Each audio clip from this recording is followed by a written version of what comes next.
Hello everyone, welcome to maths class. इसमें हम continue कर रहे हैं पॉलिनोमियल्स इन वन वेरिएबल को, और यानी एक चर वाले बहुपद को कंटिन्यू कर रहे हैं। और इस पर्टिकुलर वीडियो में हम ये समझेंगे शून्यांक, किसी भी द्विघात बहुपद के शून्यांकों और गुणनांकों के बीच में क्या रिलेशन होता है। तो समझने के लिए मैंने एक इक्वेशन ली है, जैसे x² - 2x - 8 हमने एक द्विघात बहुपद लिया है। इसके शून्यांक निकालने के लिए सबसे पहला काम, हम इसको एक जनरल इक्वेशन, जनरल द्विघात बहुपद के साथ कंपेयर करेंगे। जनरल द्विघात बहुपद क्या होता है? ax² + bx + c बराबर है 0। ये एक जनरल द्विघात बहुपद का समीकरण है। तो यहां से हमें ये पता चलता है कि a कितना आया, x a के जगह कुछ भी नहीं है तो दैट मीन्स a है 1। b कितना आया? b आया कितना? -2। x के साथ x हट गया तो b की वैल्यू कितनी आ गई? -2। और इसी तरह c कितना आया? c आया -8। इसमें आपने साइन का ध्यान जरूर रखना है। a पॉजिटिव था, a प्लस का था, और x² भी प्लस का था, इसलिए वैल्यू सेम रही। यहाँ b प्लस का था, लेकिन x के साथ का कॉफिशिएंट जो है वो माइनस का है, तो आपने -7 में उठाना है। c के साथ का जो कॉफिशिएंट है वो भी माइनस का है, तो वो भी आपने वैसे का वैसे उठा लिया। उसके बाद हम क्या करते हैं? हम a इंटू सी करते हैं। a इंटू सी हमारे पास कितना बन गया? 1 गुना -8, यानी कितना बन गया? -8। तो अभी हम क्या करेंगे? 8 के फैक्टर्स करेंगे, यानी वो सारे टेबल्स जिसमें 8 आता है उसको हम रफ में लिख लेते हैं। जैसे 8 1 से शुरू करके, 1 के टेबल में 8 कितने पे आता है? 8 पे। 2 के टेबल में 8 कितने पे आता है? 4 पे। 4 के टेबल में 8 कितने पे आता है? अब रिपीट होना शुरू हो गया ना, 2 के टेबल में 4 पे, 4 के टेबल पे 2 में। तो अब इसके बाद हम आगे नहीं निकालेंगे, बस यहीं पे हम रुक जाएंगे। अब ये जो आपने a इंटू सी निकाला, अब a इंटू सी से हम वो वैल्यूज ढूंढेंगे जिसको प्लस या माइनस करके हमें -2 मिल सकता है। ठीक है, तो हमें जो मिडिल टर्म को स्प्लिट करना है, इसको स्प्लिट करना है इस तरीके से कि हमें मल्टीप्लाई करके 8 आए। वो हमने तीनों नंबर्स लिख लिए जिसको मल्टीप्लाई करके हमारे पास 8 ही आएगा, क्योंकि हमें a इंटू सी ये चाहिए, 8 चाहिए। लेकिन जो सेंटर का टर्म -2 है वो कहां से मिलेगा? अब 1 और 8 को प्लस करेंगे तो 9 आता है, 1 और 8 को माइनस करेंगे तो 7 आता है, तो ये हमारा वैल्यू नहीं है, इसको हमने कैंसिल कर दिया। अब हम 2 और 4 को देखेंगे। 2 और 4 दो तरीके से हो सकता है।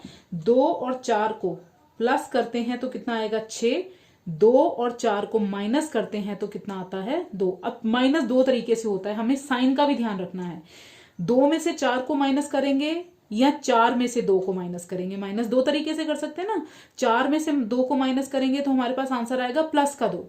2 में से 4 को माइनस करेंगे तो हमारे पास आंसर आएगा -2, क्योंकि साइन हमेशा किसका लगता है? जो नंबर बड़ा होता है। यहाँ पे 4 बड़ा था और 4 प्लस का था, 4 के आगे कोई साइन नहीं था ना, तो 4 प्लस का हुआ, तो इसलिए 2 भी प्लस का आया। 2 में से 4 को माइनस किया तो आंसर आया 2, लेकिन 4 बड़ी टर्म जो 4 है वो माइनस की है, इसलिए आंसर आया -2। तो ये हमारे लिए सही वैल्यू बनती है। ठीक है, तो हमारा आंसर जो मिडिल टर्म है वो उसको हम ऐसे तोड़ेंगे। पहली टर्म जो x² है वो हम वैसी की वैसी रखते हैं।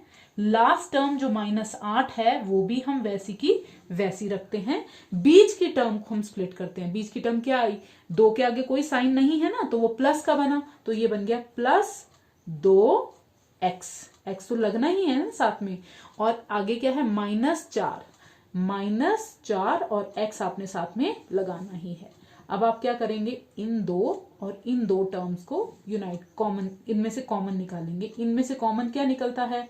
x, तो ये बन गया x² में से x बाहर निकाल दिया तो अंदर कितना बचा? x प्लस यहाँ पे कितना रहा? 2, क्योंकि x बाहर चला गया। यहां से कॉमन क्या निकलेगा?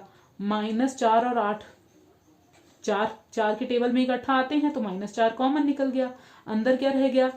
-4 बाहर निकल गया तो x।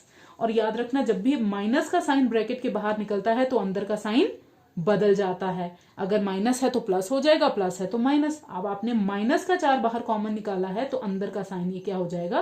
प्लस। और 4 भी कॉमन निकाला है तो 4 के टेबल में 8 कितने पे आता था? 2 पे, तो ये बन गया। अब x प्लस 2 इसके पास भी है, x प्लस 2 इसके पास भी है, तो x प्लस 2 एक ही दफा लिखा जाएगा और बाकी क्या बचा, x प्लस 2 बाहर निकाल दिया तो अंदर क्या बच गया, इसका x प्लस 2 हट गया, क्या रहा x, और इसका भी x प्लस 2 हट गया, क्या रहा -4। तो शून्यांक निकालने के लिए आपको क्या करना है, ये आपने साथ में बराबर 0 तो लगाना ही था, क्योंकि शून्यांक निकाल रहे हैं तो इक्वेट तो 0 को करना है। तो एक बार आप क्या करेंगे, x प्लस 2 को 0 करेंगे और एक बार x माइनस 4 को 0 करेंगे। तो यहाँ पे कितना आया, x प्लस 2 को 0 किया तो x कितना आ गया 0 माइनस 2, यानी x कितना आ गया -2। यहाँ पे x कितना आ गया 0 प्लस 4, यानी x आ गया 4। तो शून्यांक कितने आ गए इसके, -2 और 4। अब आप ये देखें शून्यांकों का योग, दो चीजें निकालते हैं हम, शून्यांकों का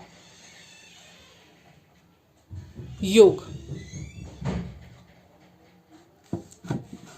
योग की बात करेंगे तो हम कैसे निकालेंगे, दो चीजें निकालेंगे, शून्यांकों के योग और शून्यांकों का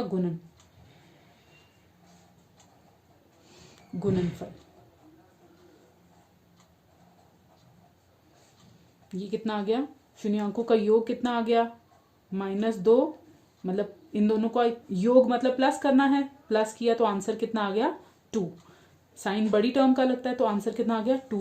और शून्यांकों का गुणनफल यानी इन दोनों को गुना कर दो, -2 गुना 4 यानी 4 दूनी 8, और एक ही माइनस का साइन है तो आंसर आ गया, ये आ गया -8।